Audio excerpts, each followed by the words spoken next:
Good evening बच्चों। मैं आपकी फ़िज़िक्स टीचर मंजली अग्रवाल आपको फ़िज़िक्स पढ़ा रही हूँ। फ़िज़िक्स में हमारा चैप्टर जो चल रहा है वो है कार्य तथा ऊर्जा। कार्य तथा ऊर्जा में हम नेक्स्ट टॉपिक ले रहे हैं ऊर्जा की अवधारणा, कॉन्सेप्ट ऑफ एनर्जी। इस टॉपिक को हम क्वेश्चन वाइज कवर करेंगे कि इसमें जैसे क्वेश्चंस आते हैं आपके एग्ज़ाम में उस हिसाब से आपको हम पढ़ाएंगे। तो पहला क्वेश्चन हमारा जो बन रहा है वो है ऊर्जा का क्या अर्थ है, कार्य तथा ऊर्जा में संबंध स्पष्ट कीजिए। तो जैसे कि हम सभी जानते हैं कि हम जब कार्य करते हैं तो हमें कोई भी तरह का काम, मेंटल फिजिकल कैसा भी हम काम करते हैं तो हमें एनर्जी की आवश्यकता होती है। वो जो एनर्जी हम लेते हैं वो ही एनर्जी कार्य के में बदल जाती है। वो हम उसी एनर्जी उतनी ही एनर्जी हमारी कार्य के रूप में बदल जाती है। और ये एनर्जी हमें मिलती कहाँ से है? ये हमको एनर्जी मिलती है फूड से।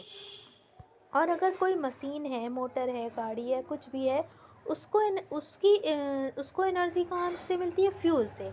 जैसे अगर पेट्रोल, जैसे कोई गाड़ी चल रही है कोई, तो उसको एनर्जी कहाँ से मिल रही है? पेट्रोल से, डीजल से, केरोसिन से, इन सब से मिल रही है। इसी तरह हमारा ईंधन क्या है? हमारा ईंधन है फूड। ठीक है। तो यहाँ पर जो ईंधन हम लेते हैं वो ईंधन क्या होता है? एनर्जी में कन्वर्ट होता है। और एनर्जी से हम उसको क्या, एनर्जी से हम उसी एनर्जी से कोई भी मैकेनिकल या फिजिकल वर्क होता है। इस प्रकार तो हम एनर्जी की डेफिनेशन कैसे डिफाइन करेंगे? किसी वस्तु में कार्य करने की जो क्षमता होती है उसको हम क्या कहते हैं? उस वस्तु की ऊर्जा कहते हैं। किसी वस्तु में कार्य करने की क्षमता को हम ऊर्जा कहते हैं। इस प्रकार प्रत्येक वस्तु में कुछ न कुछ कार्य करने की इस प्रकार प्रत्येक वस्तु में जो कुछ न कुछ कार्य कर सकती है ऊर्जा होती है। प्रत्येक वस्तु जो कुछ ना कुछ कार्य करती है उसमें क्या होती है? ऊर्जा होती है। जैसे कि एक मान लीजिए तुमने कोई पत्थर फेंका, तुमने क्या किया? उस पत्थर को जो फेंकने में जो तुम्हारी एनर्जी थी तुमने पत्थर को दे दिया। पत्थर के पास अब क्या आ गई? एक एनर्जी आ गई। और पत्थर ने क्या किया? कोई खिड़की के शीशे पे या किसी पे तुमने, जिस पर तुमने एम किया, जिस पर तुमने लक्ष्य साधा, उस पर जाकर उसने अटैक किया। उस पत्थर ने जाकर उस पर अटैक किया। इस प्रकार क्या हुआ कि जो तुम्हारी एनर्जी थी वो एनर्जी किस पे गई? पत्थर पे गई। और पत्थर ने अपनी एनर्जी कहाँ कर दिया? उस वस्तु पर, शीशे पर, या जिस वस्तु पर उसने अटैक किया उस पर उसने ट्रांसफ़र कर दी। इसी तरह चाबी भरी घड़ी, अगर तुमने क्या किया? पहले घड़ी, चाबी वाली घड़ी आती थी, जैसे कि खिलौने या नहीं आते चाबी वाले, उसी तरह की घड़ियाँ भी आती थी। तो उन घड़ी को हम घुमा घुमा कर तुम क्या करती थी? एनर्जी को उसमें क्या करती थी? उस एनर्जी को, अपनी एनर्जी को उस स्प्रिंग में ट्रांसफ़र कर देती थी। और वो स्प्रिंग जैसे जैसे जैसे खुलती जाती थी घड़ी चलती जाती थी। मतलब इस तरह तुम्हारी एनर्जी से तुम्हारी एनर्जी किसके पास गई? घड़ी की स्प्रिंग के पास गई। और घड़ी की स्प्रिंग से घड़ी चलने लगी। इसी तरह और दूसरा एग्जाम्पल लेते हैं। ये अभी जैसे तुमने कोई तीर चलाया तो तुमने तीर को खींचने में अपनी एनर्जी दी और तीर के पास एक एनर्जी आ गई और उसने लक्ष्य को भेद दिया। जलता हुआ कोयला, जैसे तुमने कोयले को जलाया और उस पर एक कोई पानी भरकर बर्तन रख दिया तो उसकी पानी क्या हुआ? भाप में बदल गए। मतलब कोयले से जो एनर्जी बनी जलकर, उसने किसको ट्रांसफ़र करी? वाटर को ट्रांसफ़र करी। और वाटर से क्या बना? भाप के पास एक एनर्जी आ गई और उसने क्या किया? इंजन को, या मतलब भाप से जो भी वर्क किया वो हुआ। इसी तरह इंजन के बॉयलर में भरी हुई भाप क्या करता है? जब इंजन को, गाड़ी चलती है, कोई भी गाड़ी क्या होती है, अगर इंजन भाप से चलने वाली है तो क्या होता है? उस भाप से एनर्जी लेकर वो चलता है। इस तरह हम बहुत सारे एग्जाम्पल्स ले सकते हैं जिसमें क्या होती है? एनर्जी एक फॉर्म से दूसरे फॉर्म में चेंज होती है और काम होता है, वर्क होता है। ऊर्जा को जब एक रूप से दूसरे रूप में अथवा एक स्थान से दूसरे स्थान में स्थानांतरण होता है तभी कार्य संपन्न होता है।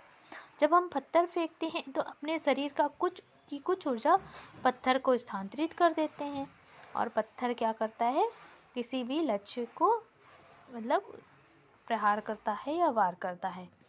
कार को दौड़ाने में पेट्रोल की जो ऊर्जा थी कार को चलाने में खर्च हो गई। ये ऊर्जा की अवधारणा थी। बहुत सरल टॉपिक है, शायद तुमको समझ में आ गया होगा। और फिर दूसरी बात आती है कि ऊर्जा का मात्रक क्या होता है। ऊर्जा का मात्रक क्या होता है? जो कार्य का मात्रक होता है वही ऊर्जा का मात्रक होता है। कार्य का मात्रक होता है जूल और ऊर्जा का भी मात्रक क्या होता है? जूल ही होता है। ठीक है। अब ऊर्जा की अवधारणा के बाद नेक्स्ट टॉपिक आता है यांत्रिक ऊर्जा। यांत्रिक ऊर्जा क्या होती है और यह कितने प्रकार की होती है? यांत्रिक ऊर्जा से आप क्या समझते हैं? वह कितने प्रकार की होती है? किसी वस्तु में शारीरिक अथवा यांत्रिक कार्य के कारण जो ऊर्जा संचरित होती है वो क्या कहलाती है? यांत्रिक ऊर्जा कहलाती है। किसी वस्तु में शारीरिक या यांत्रिक कार्य के कारण जो ऊर्जा संचरित होती है वो क्या कहलाती है? यांत्रिक ऊर्जा। यांत्रिक ऊर्जा दो प्रकार की होती है, एक होती है गतिज ऊर्जा, दूसरी होती है स्थितिज ऊर्जा।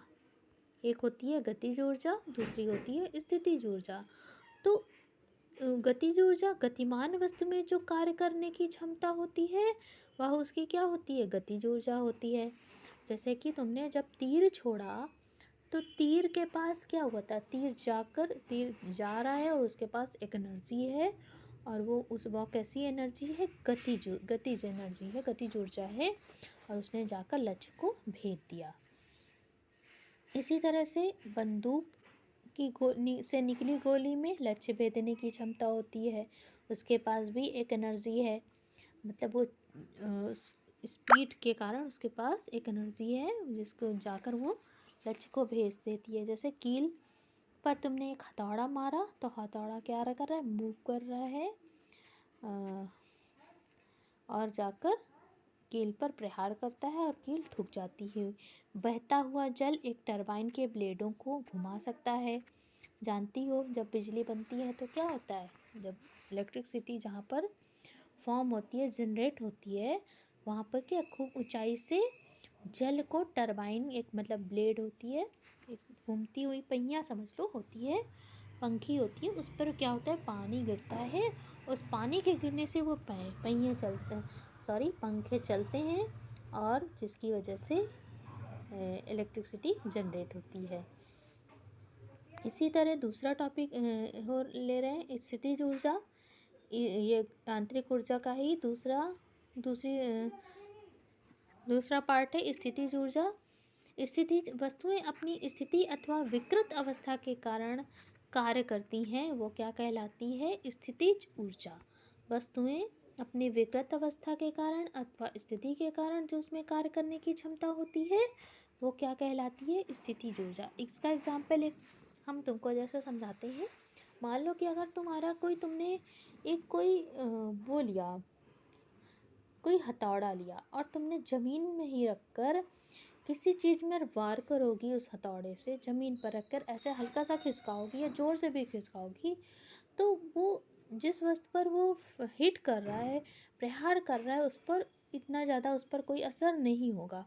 और वही अगर तुम उसको ऊंचाई पर ले जाकर उसको छोड़ोगी, उस वस्तु पर वार करोगी तो क्या करेगा? उस पर बहुत तेज़ी से वो प्रहार करेगा उस पर, क्योंकि उस स्थिति के कारण ऊंचाई पर जब हम उसको ऊंचाई पर ले गए तो उसने क्या किया? उसने गुरुत्वाकर्षण बल के विरुद्ध एक वर्क हुआ वहाँ पर और वही वर्क उसमें एनर्जी के रूप में, स्थितिज ऊर्जा के रूप में संचित हो गया और वो जब किसी वस्तु पर उस स्थिति में वार करता है तो वो अधिक तेज़ी से वार करेगा, क्योंकि इस समय उसके पास बहुत ज़्यादा स्थितिज ऊर्जा है इन कंपैरिजन टू जब वो फर्श पर था, धरती पर था। ठीक है। तो विकृत ये तो था स्थिति के कारण कि जब हमने उसको धरती से ऊपर की ओर उठाया तो उसमें एक स्थितिज ऊर्जा संचित हो गई, क्योंकि उसने क्या किया, गुरुत्वाकर्षण बल के विरुद्ध एक वर्क हुआ और वही वर्क क्या हुआ, उसमें स्थितिज ऊर्जा के रूप में संचित हो गया। इसी तरह जो विकृत अवस्था के कारण, मान लो तुमने कोई लास्टिक लिया, ऐसे लास्टिक रखी हुई है, तो और किसी पर तुम अगर उस समय इस इलास्टिक को तुमने अक्सर देखा होगा कि जो इलास्टिक होती है उसको अगर तुम ऐसे किसी को मारो, टच करवाओ, तो वो इतनी तेज़ी से नहीं लगेगी। अगर तुम उसको खींच लिया, तुमने उसको खींच लिया और किसी के हाथ पर या कहीं पर स्किन पे लगा दिया तब छोड़ा, तो उस व्यक्ति को बहुत अधिक मतलब चोट पहुंचेगी, क्योंकि उसमें विकृत अवस्था के कारण एक स्थितिज ऊर्जा संचित हो गई। और वो स्थितिज ऊर्जा क्या करेगी, जब किसी बॉडी पर हम उसको मतलब ट्रांसफ़र करेंगे तो वो बहुत अधिक रहेगी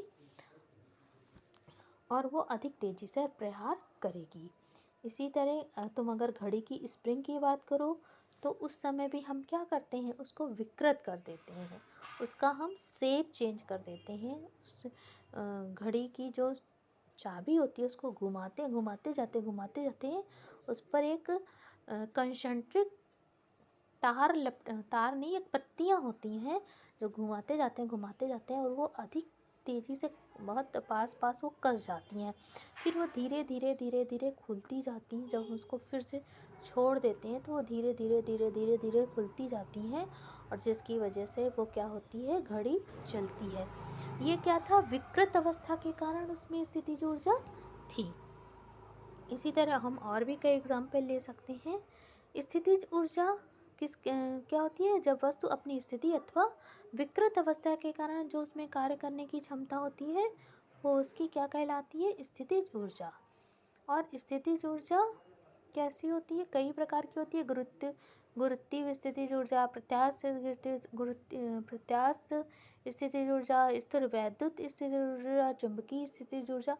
इस तरह 4-5 स्थितिज ऊर्जा का वर्णन हम अभी आगे क्वेश्चंस में हम पढ़ेंगे। ओके, ये हमने 2 टॉपिक कवर किया। एक हमने क्या क्या कवर किया, हमने ऊर्जा की अवधारणा, दूसरा टॉपिक हमने लिया यांत्रिक ऊर्जा। इन दोनों क्वेश्चंस को आप याद करके अच्छे से ये समझेंगे और फिर याद करेंगे। ओके, अब नेक्स्ट वीडियो में अगला टॉपिक लेंगे।